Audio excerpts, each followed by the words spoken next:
Your Excellency, President Alexander Yusik, Your Royal Highnesses, Cabinet Ministers, Excellencies, government officials, all media houses, ladies and gentlemen. First, allow me to express my profound appreciation to Your Excellency, President Alexander Yusik, the government and the people of the Republic of Serbia for the warm welcome and exceptional hospitality extended to me in Mswati and the whole entire delegation from the Kingdom of Eswatini. We are pleased with the remarkable improvement and growth in terms of development and infrastructure we have seen since our arrival here in Serbia. This shows that the country is under astute leadership, guiding it to greater heights. It is a privilege to experience the renowned Serbian generosity, marked by your rich heritage and culture, a common attribute that binds our two nations. The Kingdom of Eswatini highly values the unifying power of culture and the sense of belonging it fosters.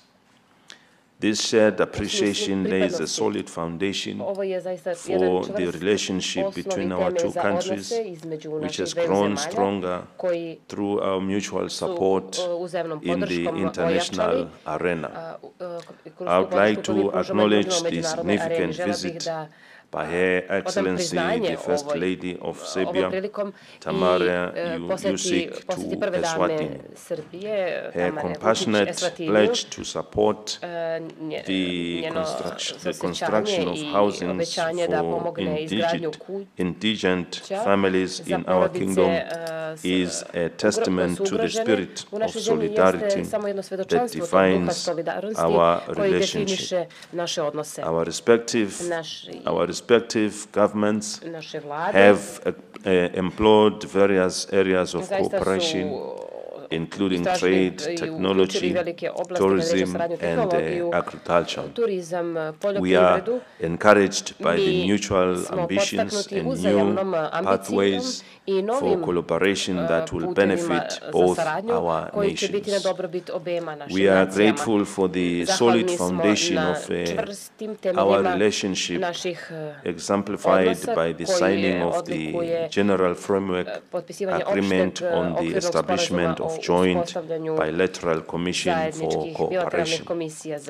This serves as an umbrella under which sector-specific agreements can be developed, focusing on key areas such as trade, ICT, and tourism. It demonstrates our commitment to strengthening ties based on mutual trust. We are optimistic that these agreements will pave the way for deeper collaborations. They will enable our governments and people to reap the benefits of increased engagement in trade, investment, technological advancement, and cultural exchange. We call upon the officials of both countries to implement these agreements by setting up the relevant committees and task teams. Eswatini is positioned as a competitive manufacturing hub within Southern Africa. This is the perfect moment for Serbian companies to explore investment opportunities.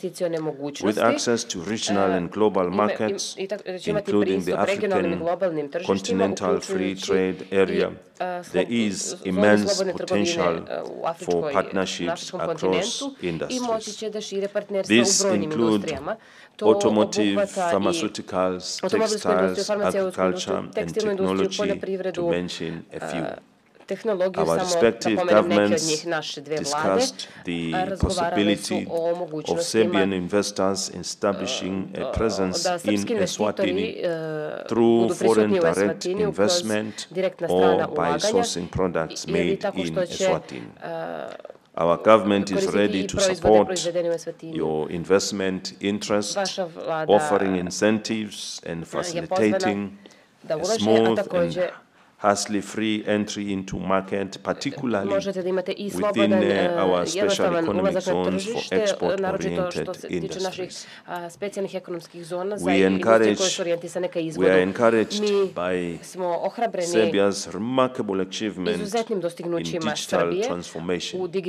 This aligns with Eswatini's vision to improve public service delivery through innovative technologies. Government discussions highlighted the potential for collaboration in the ICT sector.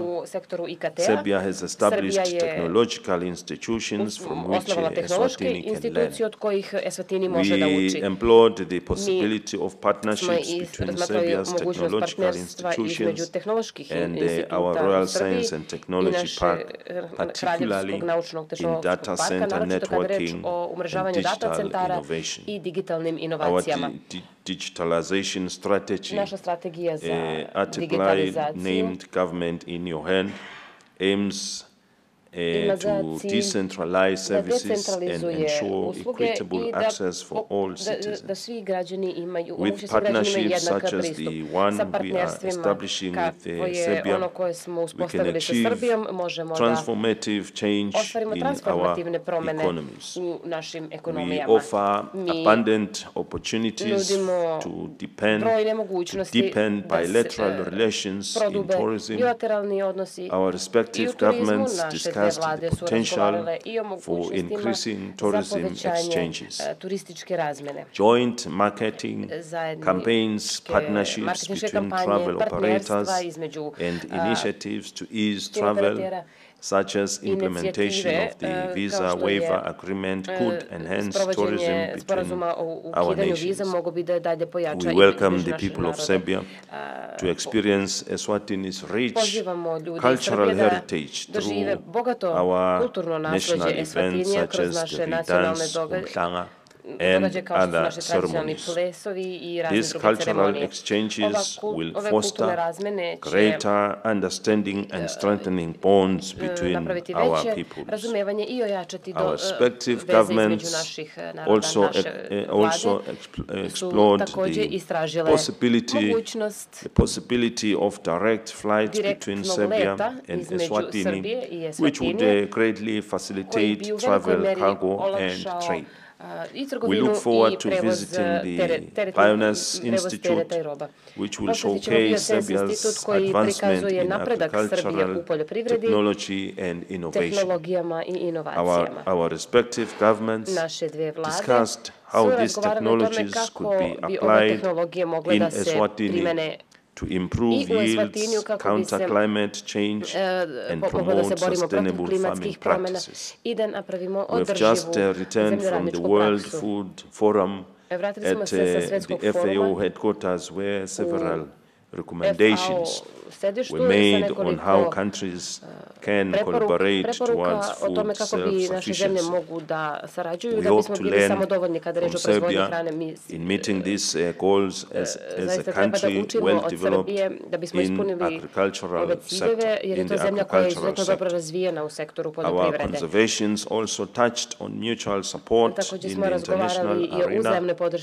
Our respective governments reaffirmed their commitment to stand by Serbia on issues of importance, just as we have shown unwavering support for Eswatini. As we move forward, we reiterate the call to our officials to remain steadfast in ensuring that the vision, aspirations, and opportunities discussed become a reality. The Eswatini-Serbia relationship holds great promise in fostering bilateral relations and enhancing cooperation in trade, ICT, agriculture, security, and tourism. Together, we can build a future marked by shared prosperity let us work hand in hand to turn these aspirations into tangible outcomes. I thank you. May Almighty God bless us. Thank you, Your Majesty.